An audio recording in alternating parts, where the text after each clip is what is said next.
freaking something. Fatigue. Fatigue's always on the table. Probably always on the table, which is interesting, and I don't hate it. Um,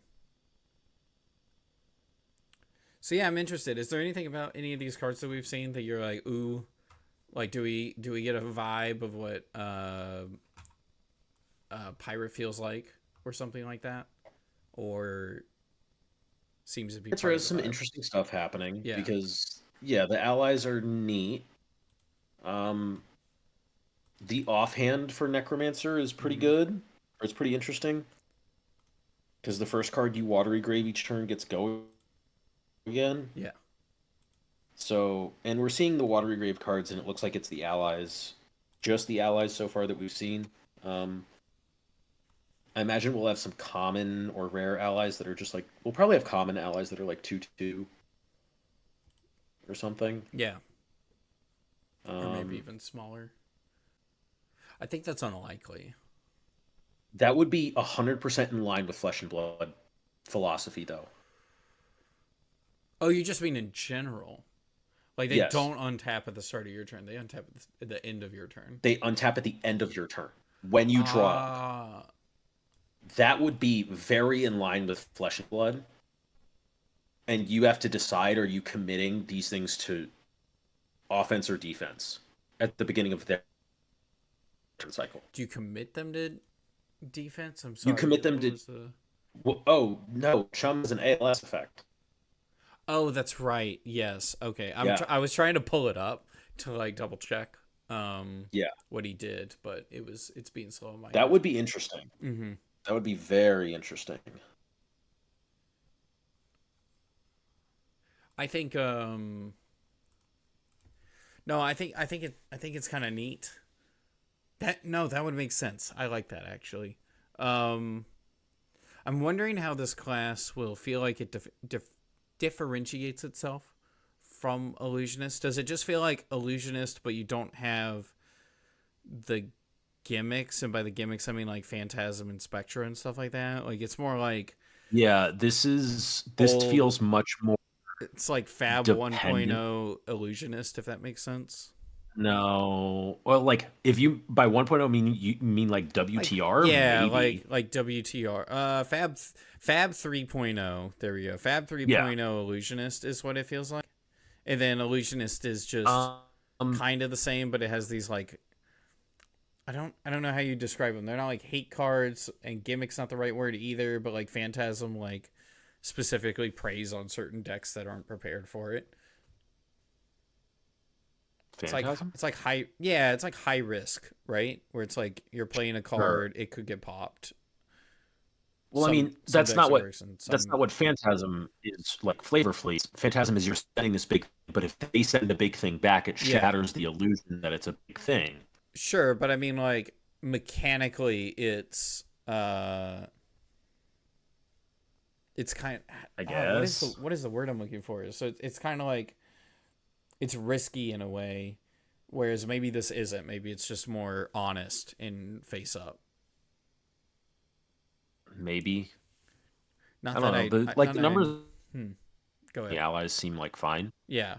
The numbers but I the two we've seen so far are um What's up, Greg? they feel very different from any of like the way you play these allies Hmm. already feels different from the way you would play. It's way different from the way you play the Prism ones where they just like suddenly appear when you do your thing. Yeah. Like this much like you want this to go in a graveyard. You want to cycle this away, you want to loot it away, and then it gets to do its thing better because it gets to attack the turn it comes out. Or regrave it. It's like you want it dead. Which is another reason it's really interesting that these don't have block values that we've seen. Yeah. Okay. Do you want to talk about that? Cause I didn't even think about that. That's a really When we easy first saw way to them. get them into grave Yeah. that's just not there.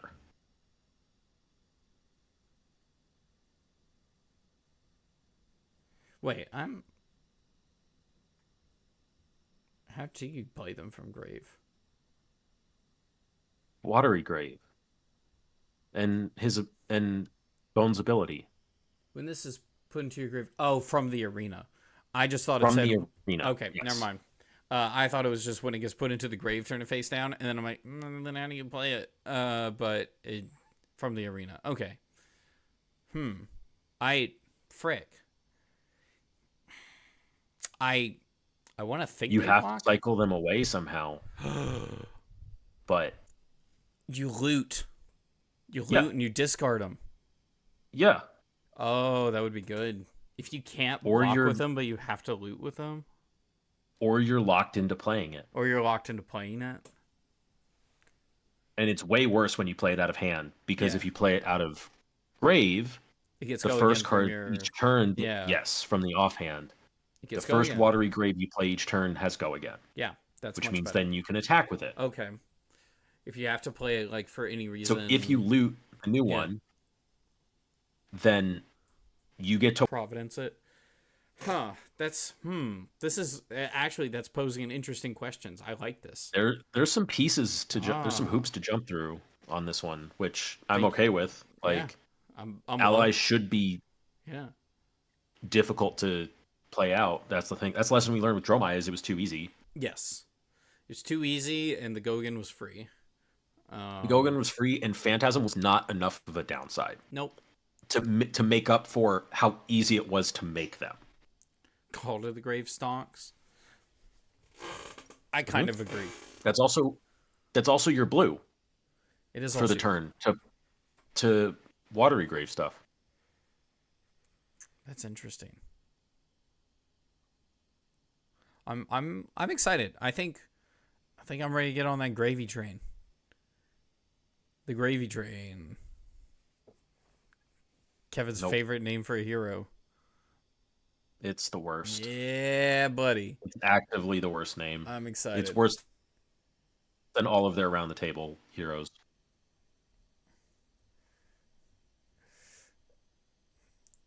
All right. Dude, and it's coming out with an armory deck. I think that's exciting.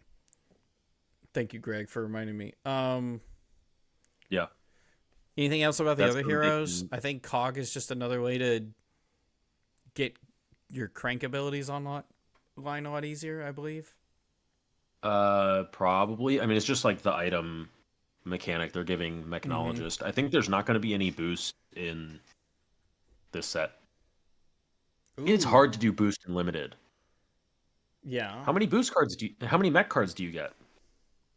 Maybe there's like a majestic that boosts. I can see that. I I don't know if I would play that. Am I I going to risk mean, my turn boosting? maybe depends on the majestic. I don't know. We'll have to see how it shapes out, right? They got to give you a crazy Yeah, boost you're card gonna for need you to risk yeah, you're gonna need some upside. full turn. Because you're Yeah. going to have like two mech cards per in the pack, and then you're going to have the rest as pirate and generic that you can draft. Do we know that? Do we have numbers on like class cards first? Or are you just guessing? I And based on what they did for the last yeah, three hero set, yeah. I think that's fine. I think it makes sense. I think there's worlds where it's worth risking it. Maybe. Um, nah. maybe. You can try. I don't think it's good.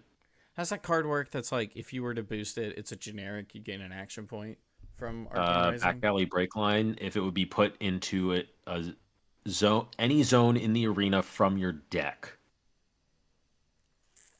gain an action point. That doesn't fit with the other classes too much. No, Um, thoughts on I don't think so. the Ranger other than it looks cool? Big 2 for 6s is the first attack we see. Yeah, that is dope. Something they The front probably pump is needed. a 2 for 4 yellow. It costs two. This is it does cost 2, but like this is gonna be this is their ballista ranger. Like literally, this is Yeah, a ballista ranger. big hit and Ranger. So she's gonna Yeah, be sending 10s and 11s at people. It's harder to fatigue this ranger yeah, just because their value per card from deck is gonna be kind of crazy. which I is wouldn't be good. surprised to see 3 for 7 She'll fatigue you. ballista bolts. Yeah, Yeah, that's interesting. Yeah, and I think that could be the case if the other heroes might be doing some looting, or unlikely, but maybe some boosting. Oh hey, yeah, it could be. We could see that. That's actually kind of cool. I'm excited about this already. Like I'm really excited. yeah. This Uh, stuff. yeah. Moving on. Mm, Um, Flesh and Blood is getting rid of their Spanish, Italian, and German cards. yeah, I forgot what their words for it were, but basically people weren't buying them. They'd just rather buy the English cards. Some people are yep. like, Flesh and Blood's an investment. English cards are worth more. I'd rather invest in the English cards. Um, Sure. some people were saying English cards were just easier to get a hold of. Yeah, Um, the market's a lot bigger for them. It's easier mhm. to sell them to. Yeah. Like, There's some I, things I, where. Yeah, go ahead. I can't say I'm too surprised. Hmm. Um, I also wouldn't be surprised if they brought them back at some point. I assume that's always on the table Yeah, for them to bring I those agree. back if the game suddenly is big enough there they have that market again. Um, but if the people in those countries preferred English cards, like okay, I'm not going to argue with that. Yeah. I mean, one of the things I was looking for is honestly, if German cards ended up being consistently like $5 cheaper, I would just buy all German cards. Sure, Yeah, and that's just but what I they was thinking is weren't. what if this is now they weren't, right? And I was thinking to Yeah. myself if off language cards would end up being like the white border of white border cards, like even cheaper reprints, Mhm. I would buy those. And it never really saw that, and I understand I am definitely not the target audience for it, but I didn't get that out of it for me, obviously. But I also made a post on Bluesky where I asked seriously if anyone knew anybody who didn't speak English and this would be a problem for them. And some people were like, yeah, I know some people who speak English or don't speak English and play. And it was completely, it's still completely fine. English isn't too far removed from any of those languages, so you could probably just keep up or play based on the Not card art. the most. It's Um, not like Japanese. mm-hmm. No, yeah, exactly. So, um, there's actually just a lot of references. What people are saying is, everyone I know, if I'm playing here in Spain or I'm playing in Brazil, I'm playing in Mexico. They were all like, everyone I play with speaks English. Brazil, I don't know. I also thought it Yeah. said French at first, which I was very surprised with because the French are a passionate The people. French scene is yeah, the French scene is probably the biggest of any of those countries. Hmm. Spain, I would assume, is second. Yeah, Um, but I'm not surprised that French is the one that stayed yeah, either. yeah. So And if other languages end up being as strong or as needy for cards, then yeah, it's definitely on the table to bring it back. And along with yep. that, we also found out that Flesh and Blood is a game of skill, which I found both funny and exciting. This is more of like a news moment than any kind of hot take, but like in Germany, you can't do anything related to gambling, especially tournament related. Like I don't know the exact rules on it, but they got very strict gambling laws. And so in order for Yeah. Flesh and Blood to have events, they have to prove that their game is a game of skill and not a game of Hmm. chance to Hmm. politicians, which is just yeah, it just Not it no, easy. no, it's not. And so you have to prove to politicians it's not a game of chance, it's a game of skill, and then you can have your tournaments. Because if it was Yeah. not a game of skill and you put on a tournament for it, then it's like, well, who rock paper scissors their way to Sure. first place, right? Um, Yeah. so they proved it was a game of skill. Now we have tournaments in Germany. I'm really excited to watch what I could only assume is like Pro Tour Berlin in 2027. If that happens, I'm a mastermind I for mean, they just figuring it out. announced calling Yeah. Munich alongside this Yeah. and calling Bologna. So, Yes. Yeah. That's exciting. That's actually super exciting. And I think it was yeah. good that they announced those right then, obviously, because like you say, hey, we're taking away languages. You're going to want some upside to go with that to prove that you're not basically backing out of the market, which I don't think there's anyone invested in the game wouldn't believe they're backing out of the market, but um I don't know. It seems like all good news or neutral news coming out of that. But it was news. It was definitely outside of the game and the meta and the heroes, like that's some like actual news coming out of this game, which feels interesting to have. Um all right, we got a few more minutes. I couldn't remember if we'd talked about unless you have anything, is there anything you wanted to bring up right now before I find another topic to talk about? Or anything you had to say on those things that I Um, was saying? I don't think so. Okay. I'm just waiting for more stuff because we Yeah. got a calling this weekend. That's we got stream for, Mm-hmm. and then we got PT in like 3 weeks. So I'm just Yeah. Pro Tour basically. So it's been a couple of podcasts since we talked about Prism. So, Kevin, you did a primer on Prism as our guest for this show. Do you want to talk about Prism's? I thought it would be interesting, and maybe you can be like, "Nah, I want to talk about this about Prism." I thought it'd be interesting to talk about her place in the current CC meta, like where she fits in, which her role in the ecosystem. Sure. I mean, I've only put out one part of it, Sure. and there's like 10 more at least that I'm working Part one of towards slowly, 72. Yeah. something like that. And hopefully writing a full version of it or having a full written version of it Yeah. as well at some point, Yeah. but that might be post Pro Tour. Sure. Um, just because time Yeah. constraints. Oh yeah. You got to be ready for that. Um, yeah. Um, s- Go full time streamer after you win the Pro Tour. maybe I that'd be don't I don't nice. I don't know if that would replace your job, but holy Not frick. quite. Not Not quite. quite. My Not job is pretty quite. cushy. Yeah, pretty good.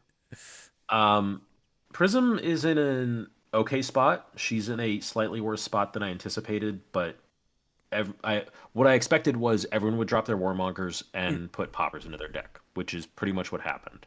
okay. Um, so she's like there, and she's like keep trying to keep some of the aggro decks honest, and she's trying to keep some of the slower decks honest. Yeah. And she's kind of a check on both of them, and it's like you could hit a bracket that's insane for you, and you could hit a bracket that's terrible for you.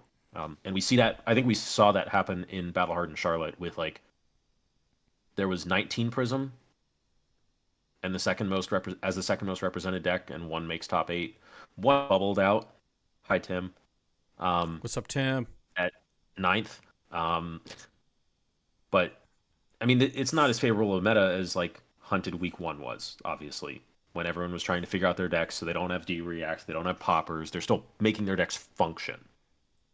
And now that the decks all function and everyone knows where everything is settled, and everyone has realized how to play against Syndra, they can refocus on the next deck, which is Prism. So she's fallen a little bit lower than she would have been then, which is fine. That's not too surprising. I guess the other decks were keeping Viscerai down more than I thought, Yeah. but um, a spot that's fine where she's not quite skill checking opponents, but if you don't have the knowledge, you will just get run over Yeah. like 100%. But nah, she's in like a totally serviceable spot. She's a little bit higher variance, I think, than some of the other Mm-hmm. top decks. Like she's definitely higher variance than Aurora Mm-hmm. and Enigma. Um, Higher variance than New and Zen. Shocking. All the Misfell heroes are lower Yeah. variance Yeah. than every other deck. But she's got fine matchups into all those. I think some people Mm-hmm. would say that the Enigma matchup is not favored. I think it is unfavored. I think it's less unfavored than most people think. But Okay. the ask is definitely on Prism Yeah. for sure. Yeah. Um, the ask is going to kind of be on the Prism players a lot in the next 2 weeks, probably. If Prism continues to drop off, we might see some weird things happen in London, Yeah. depending on how people want to deck. Yeah. If people start trimming on poppers going into London, things could get weird. But It's yeah. So I played Prism recently just for a little bit, just to like play with the deck a little bit, and I definitely feel because I hadn't really done that too much since the deck came out, um, or since people got their hands on it and figured out how to play the deck. And I feel like the floor is a lot lower than old Prism or even most illusionists, but the ceiling still feels high. Like it still feels like there's things that could be done that yes, gotta find out and you gotta know. yes. So like the Herald Aggro plan is definitely the lowest barrier to entry illusionist we've had, Yeah. I think.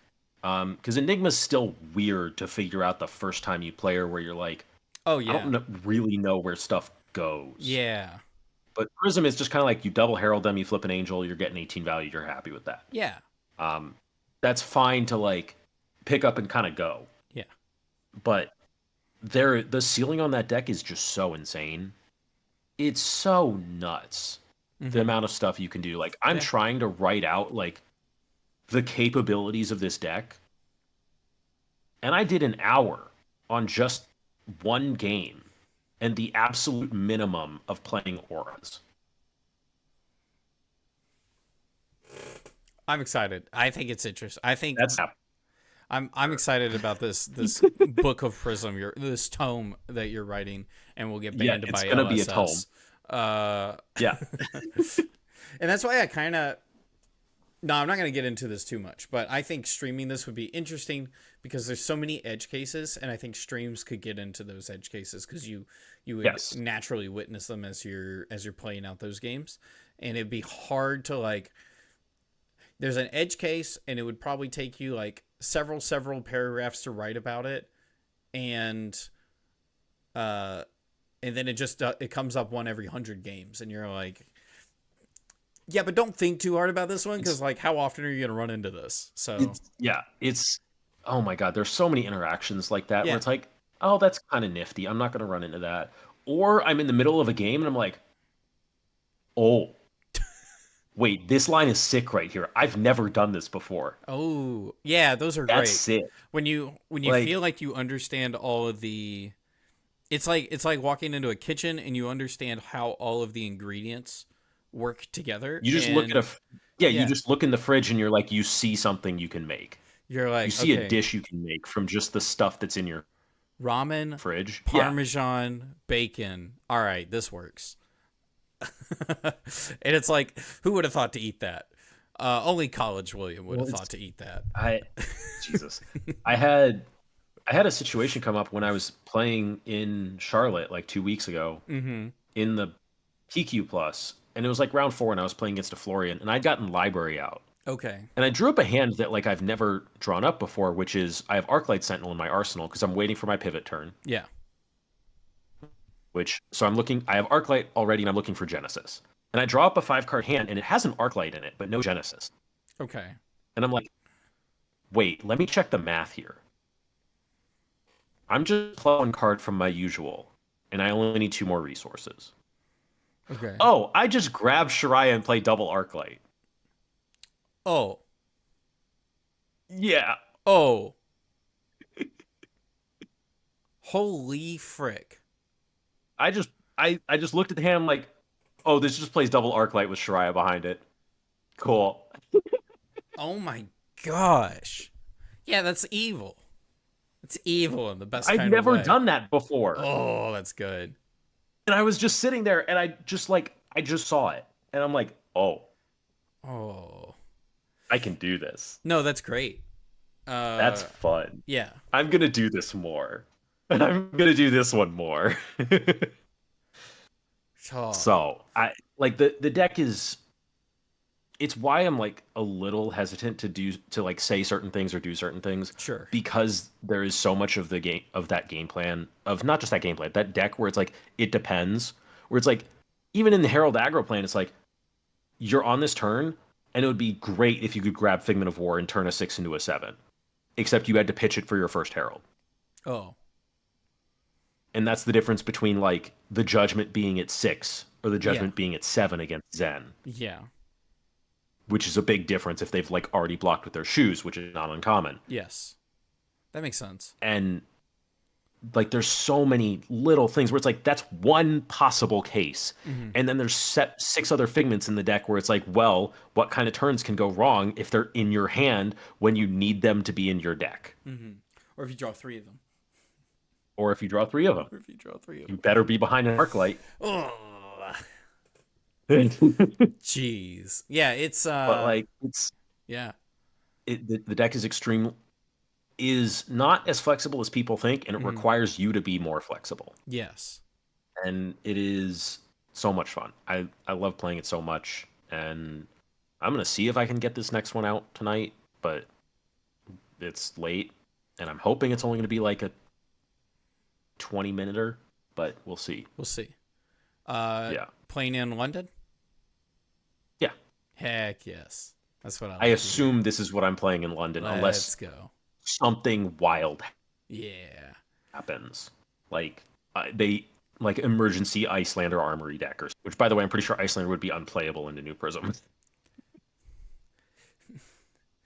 Probably, yeah. Genesis. Yeah. Genesis is pretty good. Dude, Genesis is a drug. All right. Dude, it's when Okay. I Yeah. love saying the phrase, I'll pass on second Genesis. It's It's so good. it's so good. It's Such so damn powerful. it's so good. Okay. So, all right, what's the problem with Prism in this meta?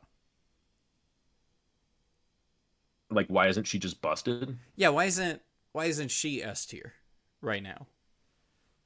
Because the cards that like can actually like move the matchup a decent amount are Mhm. not difficult for decks to put in. Yeah. Prisms are playing aggressively enough right now that you can put a popper into your deck and very reliably pop with it. You're not often going to get stuck with it in your hand. So it doesn't matter if you can play it or not. Yeah. Like we've seen Aurora's testing Ninth Blade. I have As not a heard popper. that. Holy frick, that's funny. Aggro Blaze is doing it on stream. Let's go. So That's good. like if You you're can- like, really it worried just- about Prism, It just blocks? yeah, You're not playing it. nope. But you will reliably enough block with it that it doesn't matter. What's up, Roswell? What's up, Syndra? So it's like you can do stuff like that and get away with it where it's like I know some things are some people are putting Battlefront Bastion in their deck in decks that can never cast it because it's a 7 power popper. But there's ways to make it better for you.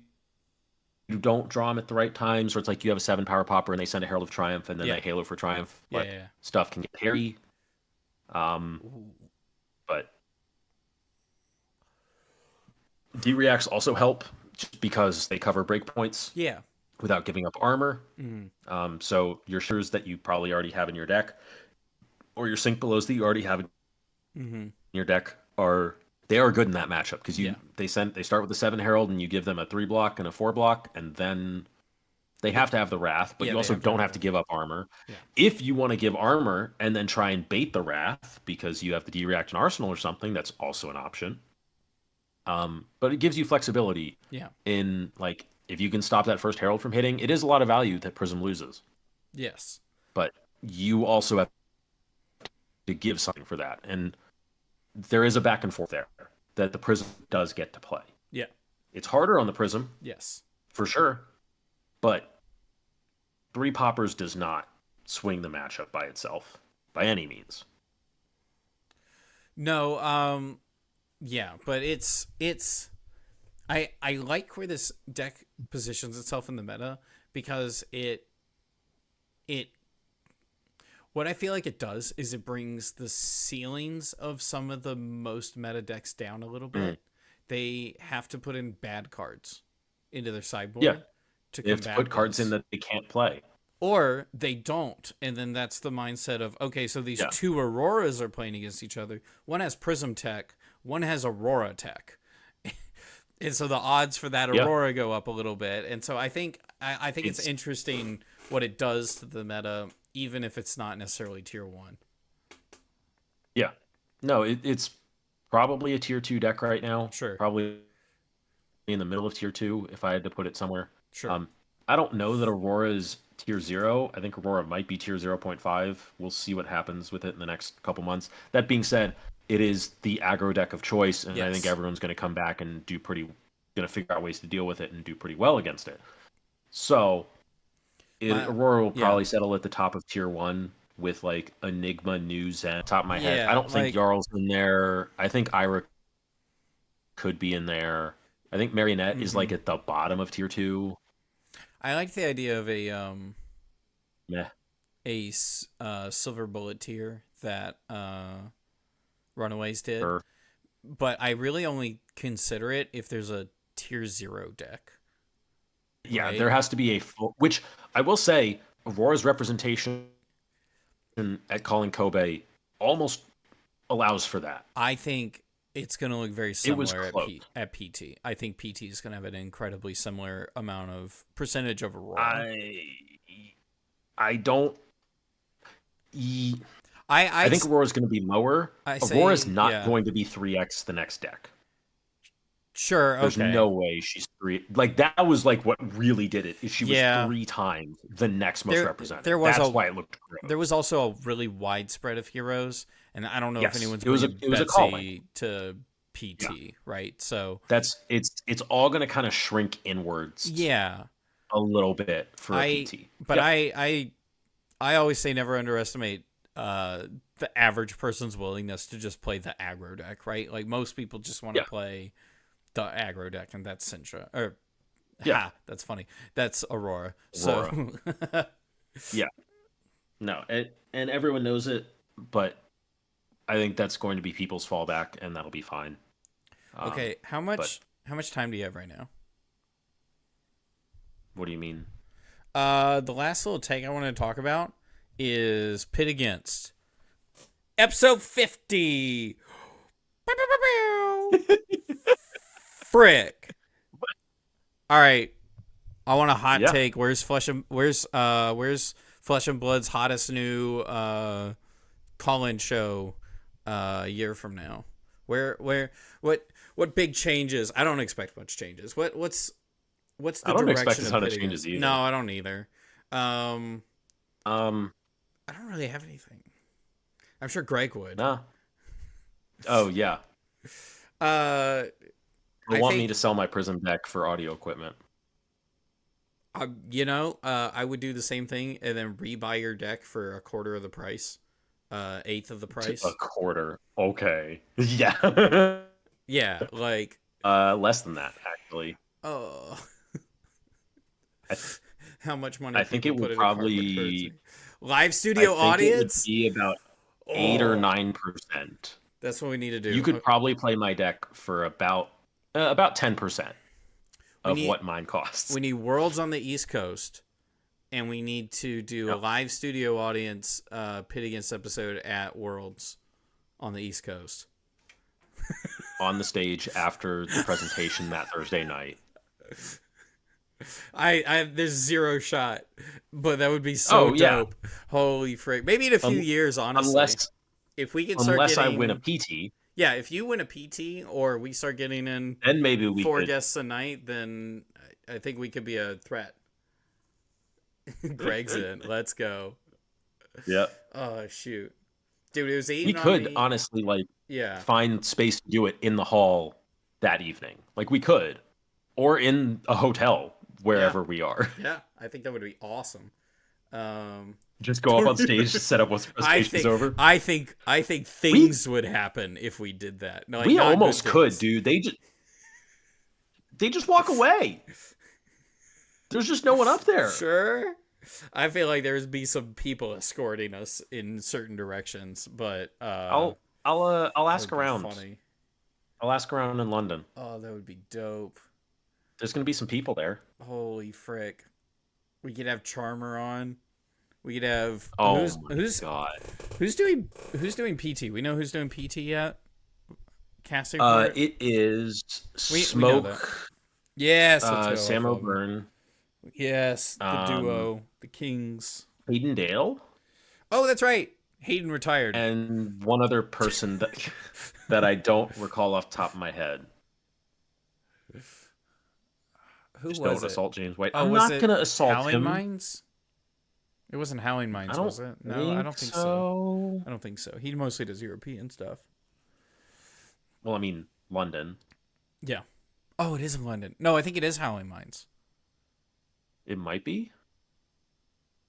Handsome Hayden. Send someone an email from LSS. I'll We just need go to- talk to Brian on You go talk in to London. Brian. Go It'll be fine. chat with Brian. Yeah. He does Yeah. rounds on podcasts. I He want to could battle show harden up. on stream. Oh yeah. Oh yeah. Yeah, you're a huge name now. Frick. I would be surprised if they didn't know my name, No, they know you. but I would be surprised if they didn't recognize my name. Yeah, yeah. But they might not immediately. Dude, Greg is like, he's so excited for this. I love this. It's not that. That's Dude, I had that. the itch earlier this week. I'm like, where in my schedule can I fit another stream? Which is just an unhealthy thing to keep thinking. But Sunday mornings? I don't know what I'm going to do, but I think there could be another stream on the horizon. Or maybe a personal stream. We'll find out. I'm already stretching my time thin. I'm going to stretch it a little thinner. Let's see. Let's see if it's on this page. It would be dope. Those are event packages. It would be vendors, awesome. accommodation, location travel. All we need is like Yeah, not 3 seeing- seats and microphones and a Yeah, camera. and like literally a a phone. literally a phone. Yeah, 3 seats, a microphone, and Yeah. a phone. 2 microphones. Like even if it was just one for us and one for whomever comes on stage. Yeah. Or one for each of us, and then we give one of ours to the. Like that would be just. It would be so easy. Where the heck is it? I think it'd have to be after church. I say Sunday mornings, but it'd probably be like 12 to 3 because Armory's at 3, so 12 to 2.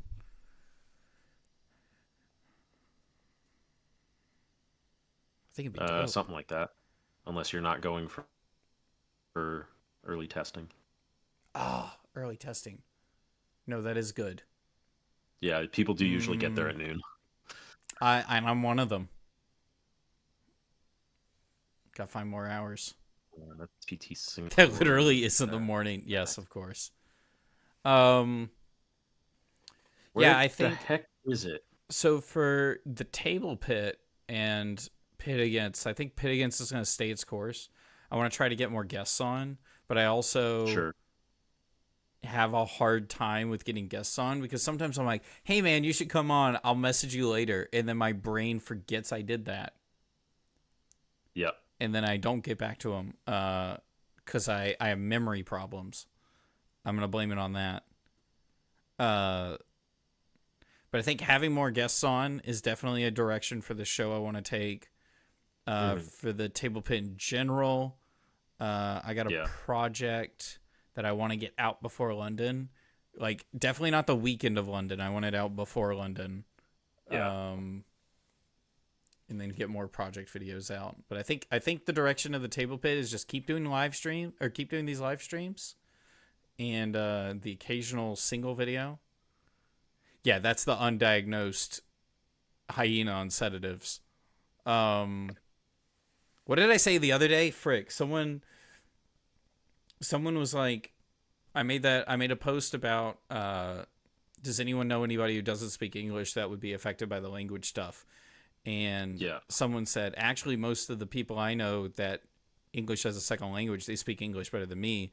And my response was, I completely agree with that. As an American, I speak like a drunk weasel. Yeah. Checks out. Yep, checks out. Freaking. What's the current direction for the SmurphFab YouTube channel? SmurphFab Entertainment Conglomerate. The Prism thing. When I'm not, well, even when I'm at work, I'm working on it. I have a notebook that is in my backpack, and I'm taking it to work, and It's just a filling it out. third of my time at work, I'm there just like writing stuff down. Heck yes. I can't record or edit video there, but Sure. I get to set up all the other pieces. Yeah. Makes recording and editing easier. You just come back and you know where I know where you're I'm at. going already. Yeah. So, see if I can keep doing that. There's probably about 10 parts that I want to do, and I would like to get all of them out by London. I don't. We'll see what I can get done on that. And then probably also like to get some writing done on that, which I might try and do going to and from London because I'll have a decent amount of time, but we'll see. It would be neat to have that all written up. It's easily going to be 50 pages of writing, I think. Yeah. Plus anything else I want to do for it. Mm-hmm. So. Well, I think that about does it. Is there anything else you want to talk about? Nah, I think I'm good. Well, make sure you subscribe to Kevin over at, I'm pretty sure it's youtube.com/@SmurphFab. Pretty sure. Pretty sure. If not, it's SmurphFab. He's going to be just destroying it with Prism. Got like 10x his subscribers overnight. 100 million subscriber YouTube channel right now. It's the hot new thing. Get in on it. And also, this Saturday we're going to do a art stream, the design table, where Amy has something planned. So we're going to do something. Okay. Other than that, we do this every Thursday, and I'm so excited we did it. Episode 50. Episode 50 ended up being a bit of talking about spoilers, talking about the future, talking about Prism, obviously. And it wouldn't be the Pit Against if it wasn't plagued with technical issues the whole time. So thank you so much for listening through all these audio jumbles. Bye.